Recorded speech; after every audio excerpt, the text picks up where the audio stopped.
The followers of Muhammad assert that the Quran is so beautifully written in the best Arabic language, an allegedly illiterate person like Muhammad could not have possibly been able to compose it, and hence it could only have been divinely revealed.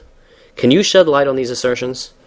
Like everything else in our series, we shall use the records of the Arabs and Muhammad and Islam to disprove and dismantle their lies one by one. In Arabic, mu'allaqat means suspended. These were magnificent poems composed by some of the most illustrious poets of Arabia long before Muhammad and his Quran. Even in the Arab world of today, they are honored as masterpieces of poetical composition. The days before Islam are called in Arabic al-Jahiliyyah, meaning the time of ignorance or barbarity. However, it was during this alleged time of ignorance and barbarity that many of the best and most beautiful and romantic Arab poetry were conceived, a fact recognized by the Muhammadan Muslims themselves. In those days, the Arabian Peninsula was divided among many small tribal territories and sheikhdoms, and in each tribe there was a poet, sha'ir, who was second in importance only to the sheikh, the head of the tribe.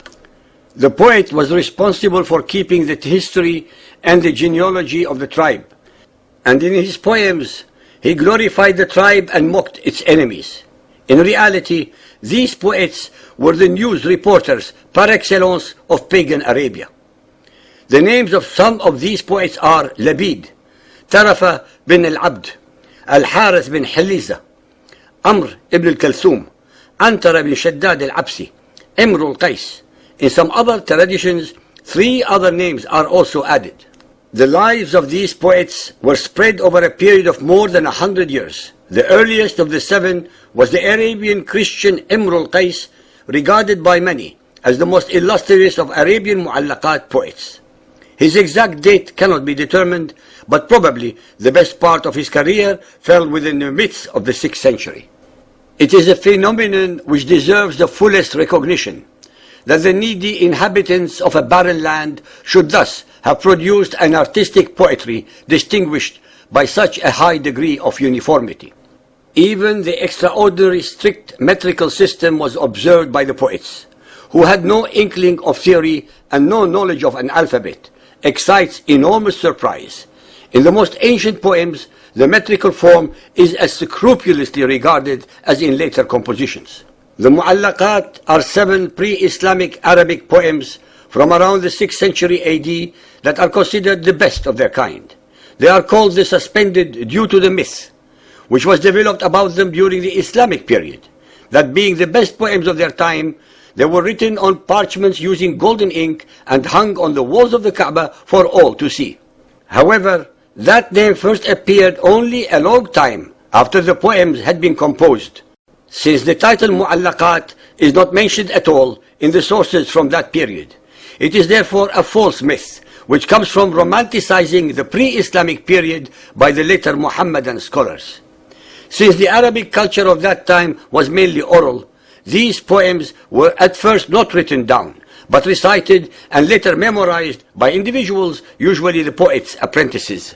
The first mu'allaqat compilations were written in the beginning of the Islamic period, 7th to 8th centuries, about 200 to 300 years after they were composed. The number of poems that were included varied, but 7 of these poems are considered a canon to this day. At the head of those 7 is the one written by the Christian Arabian poet Imr al-Qais. It is very hard to translate classical Arabic poetry into English, as the language of the ancient poets in particular is amazingly rich, where complex notions can be expressed with very few words. Perhaps the oldest passage, where it is stated that the poems were hung up, occurs in Iqad al-Farid, the precious necklace by the Spaniard Ibn Abd Rabbihi. We read there, the Arabs had such an interest in poetry and valued it so highly that they took 7 long pieces selected from the ancient poetry, wrote them in gold on pieces of Coptic linen folded up, and hung them up on the curtains which cover the Kaaba. Against this, we have the testimony of Al-Nahas, who says in his commentary on the Mu'allaqat, as for the assertion that they were hung up in the Kaaba, it is not known of any of those who have handed down ancient poems. This cautious scholar is unquestionably right in rejecting a story so utterly unauthenticated.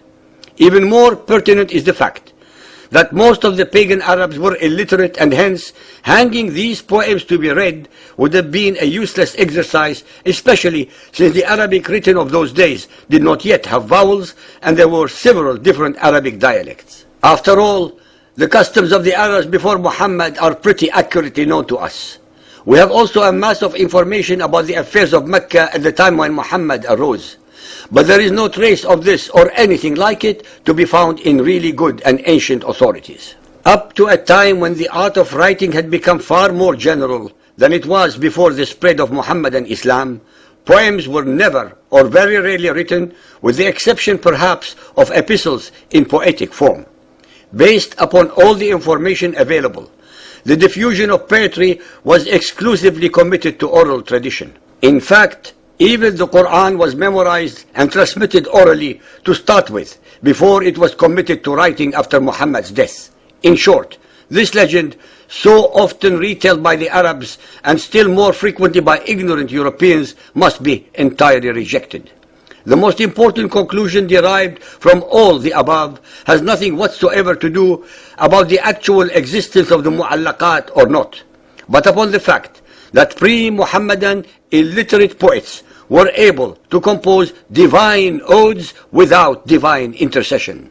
Since Muhammad was not born in a vacuum, but was surrounded by both pagan and other religious influences, Muhammad's Quran too is also in the format of a qasida with a similar repetitive theme based upon the following. 1. A people are in error. 2. A prophet declares himself calling them to believe in the one and only Allah. 3. Most of his tribe ridicule and oppress him and continue in unbelief. 4. Allah visits them with catastrophes, destroying most of them. 5. The Prophet and a few of his followers are vindicated. 6. Muhammad also praised himself just as the Jahiliyyah poets did. Muhammad's Quran did not have to originate from a divine being, since the odes of the 7 mu'allaqat are even more beautiful, both in meaning and in structure, than the Quranic verses.